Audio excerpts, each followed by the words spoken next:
Entretanto, algumas pessoas cessaram de adorar o Deus verdadeiro e receberam a maldição da pele negra. Esses se tornariam os americanos nativos, anteriormente chamados de índios. O livro de Mórmon afirma que, após a ressurreição, Jesus visitou a América e se revelou aos seguidores de Nefe. Esse grupo acabou sendo destruído pelos índios em cerca de 428 d.C. Essa história foi escrita em placas de ouro e foram essas placas que Joseph Smith disse ter encontrado e traduzido como o livro de Mórmon. Ensino das Escrituras Mórmon. Os Mórmons acreditam que a Bíblia é verdadeira na medida em que é corretamente traduzida, mas eles aceitam também os 3 escritos da Igreja como inspirados por Deus. Além disso, os Mórmons creem que os líderes de sua igreja continuam a receber revelações inspiradas por Deus. Assim, em essência, novas revelações de Deus substituem as anteriores. O livro de Mórmon, o Doutrina e Convênios, a Pérola de Grande Valor e as revelações contínuas dos líderes da Igreja SUD formam a teologia e os ensinos mórmons. Mas a Igreja SUD, como uma instituição e seus membros, defendem a fé cristã e realmente creem ser a única igreja verdadeira. A SUD expressa uma saudável ênfase sobre a família e os valores morais derivados da Bíblia. A igreja tem programas sociais abrangentes para os seus membros e uma apaixonada operação missionária ao redor do mundo. Isso cria uma imagem positiva e atrai grande número de pessoas para a igreja SUD. A teologia dos Mórmons, entretanto, não é a mesma do cristianismo ensinado com base nas escrituras do Antigo e do Novo Testamento. Por exemplo, a igreja SUD ensina o seguinte: 1. Existem 3 deuses separados, Pai, Filho e Espírito Santo, em vez de um Deus em 3 pessoas, como ensina a Bíblia. Mateus 28:19. 2. Deus Pai foi uma vez humano e hoje tem carne e ossos, em vez de ser espírito, como Jesus disse em João 4:24. 3.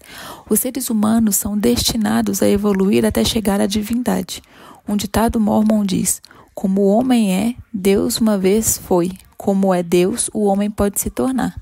A Bíblia ensina que seremos transformados à semelhança de Deus, não que evoluiremos até a divindade. Efésios 4:23 e 24. As obras são a base da salvação e determinam que tipo de posição e lugar uma pessoa terá no céu, em vez de ser justificada pela graça por meio da fé em Cristo Jesus. Efésios 2:8 e Romanos capítulo 3, versículo 27 e 28. As Escrituras não são a revelação final de Deus, ao contrário. Os líderes da igreja SUD recebem contínuas revelações que são iguais e até suplantam as escrituras do Antigo e do Novo Testamento. Mas a Bíblia ensina que as escrituras são a revelação inspirada de Deus. Em 2 Timóteo 3, versículo 16 e 17. Resumindo, o livro de Mórmon e os outros escritos da igreja SUD diferem significativamente da Bíblia cristã. Capítulo 70. A Bíblia Católica Romana é diferente da Bíblia Protestante? A tradição cristã incluiu as tradições católica romana, ortodoxa e protestante. Da mesma forma que há diferenças significativas entre a teologia dos católicos romanos e a dos protestantes, será que existe uma diferença nas Bíblias das duas tradições? Os católicos romanos têm uma Bíblia diferente da dos protestantes? A Bíblia Católica Romana contém em seu Antigo Testamento 14 livros a mais do que a Bíblia Protestante. Com exceção desse ponto, as Bíblias Católica Romana e Protestantes contêm os mesmos livros, embora cada grupo possa traduzir algumas passagens de forma diferente. Então, quais são esses 14 livros e por que razão os católicos romanos os aceitam e os protestantes não? Os últimos livros do Antigo Testamento hebraico foram escritos não mais tarde que 400 a.C. Reúnem Malaquias, escrito por volta de 450 a 430 a.C., e Crônicas, escritos não depois de 400 a.C. No início de 300 a.C. e certamente o mais tardar em 150 a.C., todos os livros do Antigo Testamento haviam sido escritos, reunidos e reconhecidos como escrituras pelos líderes judaicos. No texto hebraico, esses 39 livros foram originalmente divididos em 24 livros, 5 livros da lei, 8 profetas e 11 escritos. Hoje, a Bíblia protestante simplesmente divide esses 24 livros de forma diferente para chegar a 39. Por volta de 250 a 150 a.C., o texto hebraico oficialmente reconhecido pelos líderes judeus foi traduzido para o grego. Essa tradução é chamada de Septuaginta e às vezes é designada pelo numeral romano 70.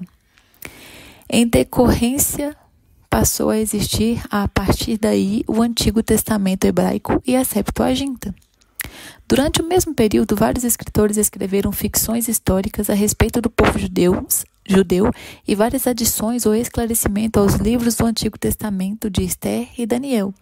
Isso foi bem depois do encerramento oficial do Antigo Testamento. Entretanto, 14 desses escritos foram acrescentados à tradução grega, a Septuaginta. Foram eles: 1 e 2 de Esdras, Tobias, Judite, acréscimos a Esther, Sabedoria de Salomão, Eclesiástico, Baruque, Susana, Bel e o Dragão e Cântico dos Três Jovens, ambos acrescidos a Daniel. Orações de Manassés e 1 e 2 de Macabeus. Esses livros são chamados de apócrifos. Controvérsia sobre os apócrifos.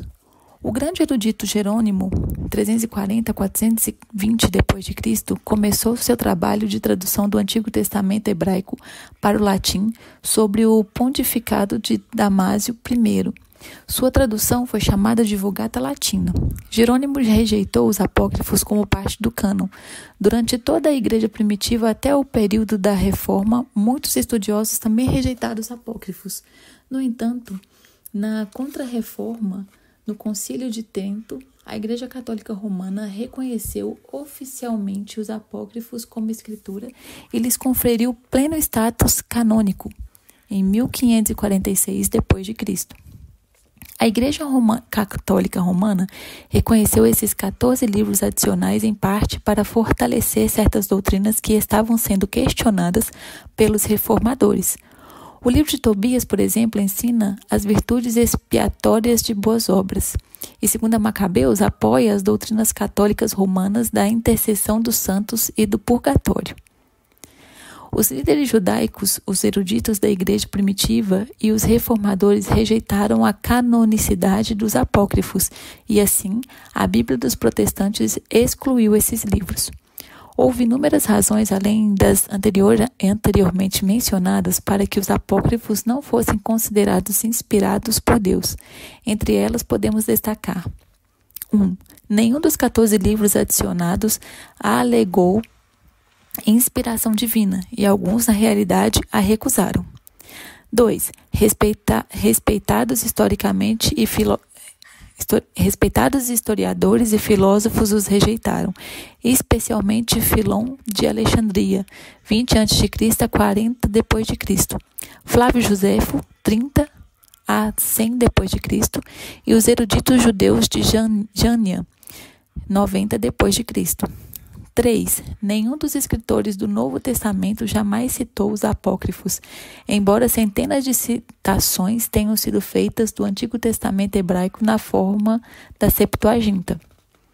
4. Jesus nunca reconheceu ou citou os livros apócrifos. O que Jesus confirmou?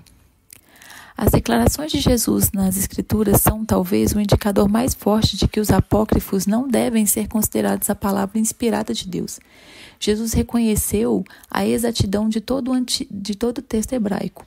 Os 24 livros originais do Antigo Testamento, excluindo os apócrifos, quando afirmou: era necessário que se cumprisse tudo o que estava escrito sobre mim na lei de Moisés, os 5 primeiros livros, nos profetas, os 8 livros, e nos salmos, e os 11 escritos, Lucas 24:44.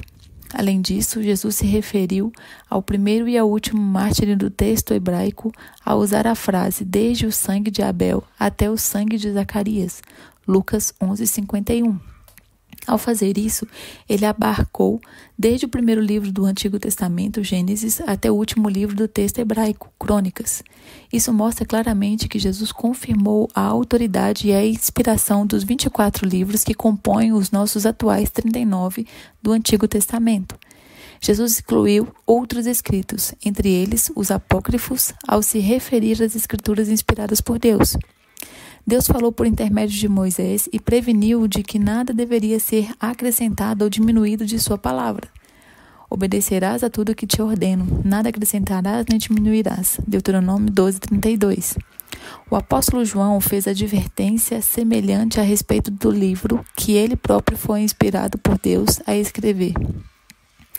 Dou testemunho a todo que ouvir as palavras da profecia deste livro. Se alguém lhes acrescentar alguma coisa, Deus lhes acrescentará as pragas escritas neste livro. Apocalipse 22, versículo 18. Os líderes judaicos e os apóstolos de Jesus no século I eram protetores da revelação escrita de Deus e agiram de acordo. E nós podemos estar seguros de que o que temos nos 66 livros da Bíblia protestante nada mais e nada menos é a palavra inspirada de Deus para nós.